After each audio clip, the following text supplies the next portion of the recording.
क्या आपको पता है कि जिस एथेनॉल को पेट्रोल में मिलाकर हम पेट्रोल की खपत और तेल के आयात को कम करने की कोशिश कर रहे हैं, उसका सीधा संबंध चीनी और गन्ने की कीमतों से भी हो सकता है। लेकिन सवाल है, आखिर पेट्रोल में मिलाया जाने वाला एथेनॉल चीनी को महंगा कैसे कर सकता है? चलिए इसे बिल्कुल आसान भाषा में समझते हैं। अब असली बात यहां से शुरू होती है। गन्ने से चीनी भी बनती है और उसी गन्ने से एथेनॉल भी बनाया जा सकता है। जब किसी चीनी मिल के पास गन्ना आता है तो उसके पास यह विकल्प होता है कि उसका इस्तेमाल चीनी बनाने में किया जाए या उसके एक हिस्से से एथेनॉल बनाया जाए। अगर ज्यादा मात्रा में गन्ने या चीनी को एथेनॉल बनाने की तरफ डाइवर्ट किया जाता है तो बाजार में चीनी की उपलब्ध मात्रा कम हो सकती है।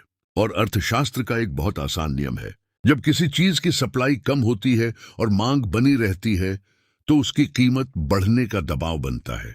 यही वजह है कि एथेनॉल और चीनी की कीमत के बीच संबंध की बात कही जाती है। ये कहना कि चीनी सिर्फ पेट्रोल में एथेनॉल मिलाने के कारण महंगी हो रही है, पूरी तरह सही नहीं है। चीनी की कीमत पर कई चीजों का असर पड़ता है, जैसे गन्ने का उत्पादन कितना हुआ, बारिश कैसी हुई, किसानों को गन्ने की कीमत कितनी मिली, चीनी मिलों का उत्पादन कितना रहा, देश में चीनी की मांग कितनी है और सरकार ने चीनी के निर्यात या आयात को लेकर क्या फैसला लिया। मान लीजिए किसी साल गन्ने का उत्पादन ही कम हो गया, अब मिल के पास गन्ना कम आएगा। गन्ना कम होगा तो चीनी का उत्पादन भी कम हो सकता है, और अगर उसी समय बाजार में चीनी की मांग ज्यादा है तो कीमत बढ़ सकती है। अब एथेनॉल इसमें एक और दबाव डाल सकता है। अगर उपलब्ध गन्ने या चीनी का एक हिस्सा एथेनॉल बनाने में चला जाता है तो चीनी के लिए उपलब्ध मात्रा और कम हो सकती है। यानी मामला सिर्फ एथेनॉल का नहीं है, बल्कि कुल उत्पादन।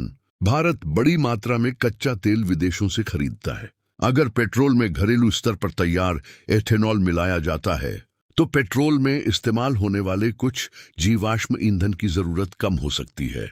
इससे देश का तेल आयात कम करने में मदद मिल सकती है और गन्ना किसानों के लिए भी एथेनॉल एक अतिरिक्त बाजार बन सकता है।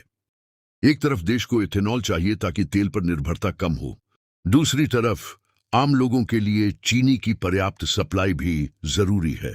अगर एथेनॉल के लिए बहुत ज्यादा चीनी या गन्ने का डायवर्जन होता है और उसी समय चीनी का उत्पादन कम रहता है तो चीनी की कीमत बढ़ने का खतरा बढ़ सकता है। तो इस पूरी कहानी का निष्कर्ष क्या है?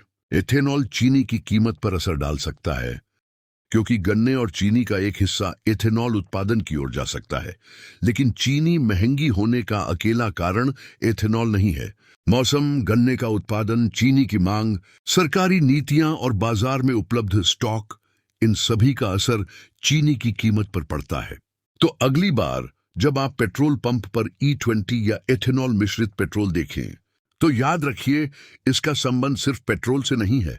इसके पीछे किसान, गन्ना, चीनी मिल, एथेनॉल और आम आदमी की जेब सब एक दूसरे से जुड़े हुए हैं। अगर आपको ऐसी आसान भाषा में देश की अर्थव्यवस्था और रोजमर्रा की चीजों के पीछे की असली कहानी समझना पसंद है तो वीडियो को लाइक करें और चैनल को सब्सक्राइब जरूर करें।